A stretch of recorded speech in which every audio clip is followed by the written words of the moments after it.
The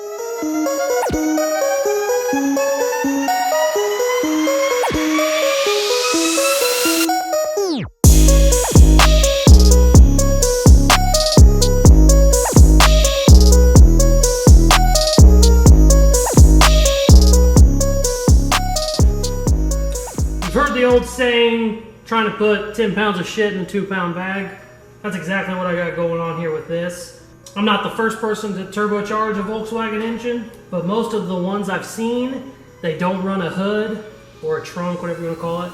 They don't run a hood, and also they're so high up in the air, a lot of them can run the turbo down low. I can't do that. This thing is laid on the ground basically, so it has to be high, and also I want my hood still on.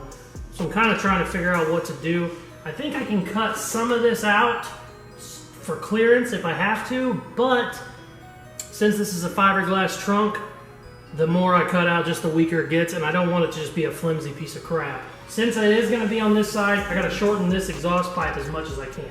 I'm pretty much going to cut it right there and then make it a direct 90 right off of it. That's going to have to be what I do, because it's going to have to get over a lot more. Right now I can't even hold it up because it's in the way. Another problem I'm having, it's so heavy.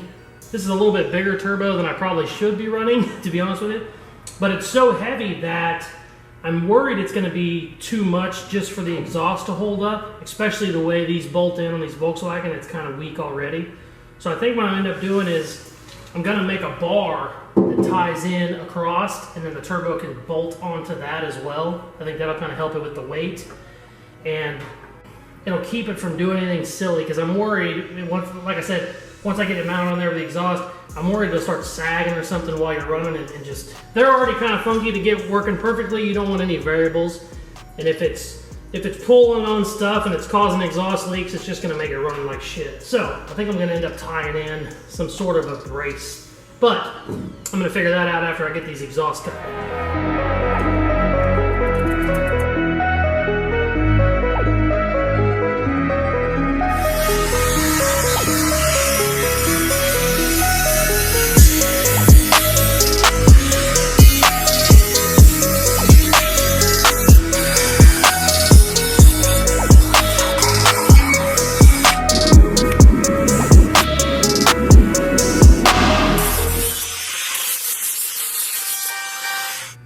Oh, that helps a lot. Now I gotta mess with this one. I think I gotta take this one and make it a 92.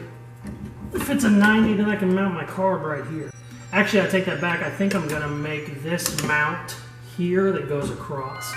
Finally have all the parts in for the turbo build. It's time to start actually getting it mounted in the car and whatnot.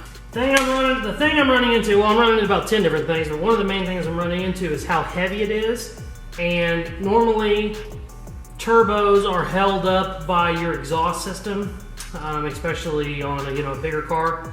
This car doesn't really have the biggest exhaust in the world, so I think I'm gonna add a brace to this. I might even add 2 braces to it while it's here.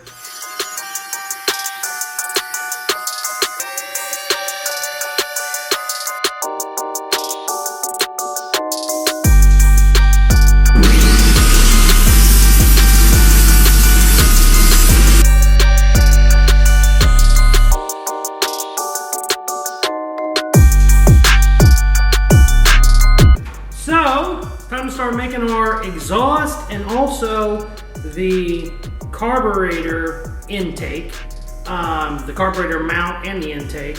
I need a bunch of funky bends. This is actually the original exhaust out of it. I have another brand new one I've been running. It's probably gonna get cut up too, but I just kept this around just in case I was gonna turbo this car, because it has so many weird, funky, like 90 degrees. That's a 180, which is rare as shit. You never see those bends. So I'm gonna cut this all to hell and probably start piecing together some of these little chunks and making them work.